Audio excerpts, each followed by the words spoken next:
सार्वजनिक खरिद नियमावली 2064 अन्तर्गत रहेर पार्ट 2 भिडियोमा तपाईहरुलाई स्वागत गर्न चाहन्छु।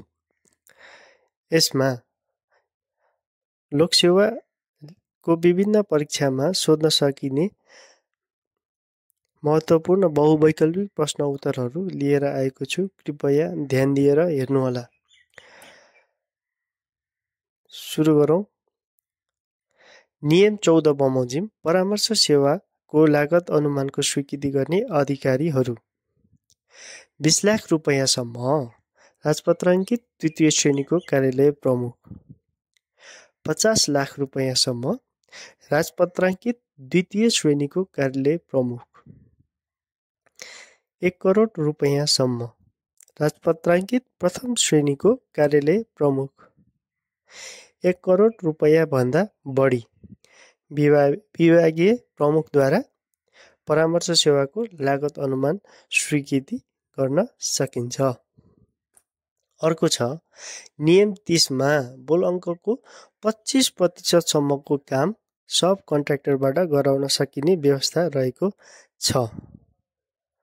अर्को रहेको छ नियम 31 मा 20 लाख रुपैयाँ भन्दा बढी लागत अनुमान भएको निर्माण कार्य, मालसामान वा जुनसुकै सेवा खरिद गर्नुपर्दा बोलपत्रको माध्यमद्वारा वा बोलपत्र आह्वान गरेर मात्र खरिद गर्नुपर्ने व्यवस्था रहेको छ। अर्को छ योग्यता आवश्यक नपर्ने प्रकृतिको 2 करोड रुपैयाँसम्म लागत अनुमान भएको निर्माण कार्य खरिद गर्नुपर्दा सार्वजनिक निकायले राष्ट्रिय स्तरको बोलपत्रको माध्यमद्वारा एकमुष्ट दरविधिको आधारमा खरिद गर्न सकिने व्यवस्था रहेको छ।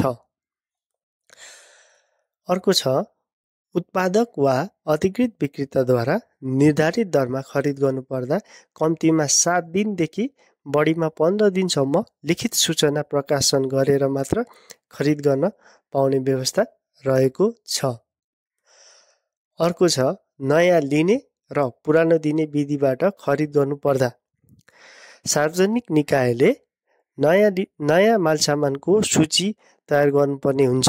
यस्तो नयाँ मालसामानको सूची विभागीय प्रमुखद्वारा स्वीकृति गर्नुपर्ने व्यवस्था रहेको छ। अर्को छ 2 करोड रुपैयाँदेखि 5 अर्ब रुपैयाँसम्मको लागत अनुमान भएको निर्माण कार्यको खरिद राष्ट्रिय स्तरमा मात्र बोलपत्र आह्वान गरी राष्ट्रिय स्तरको वा नेपाल अधिराज्यभित्रको बोलपत्रदाताहरू बीच मात्र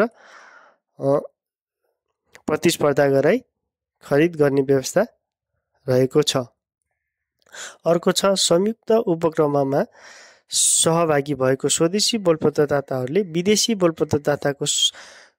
बोलपत्रदाताको भन्दा 5% सम्म बढी रकम बोल गरेमा स्वदेशी बोलपत्रदाताको प्रस्ताव स्वीकृति गर्न सक्ने व्यवस्था रहेको छ।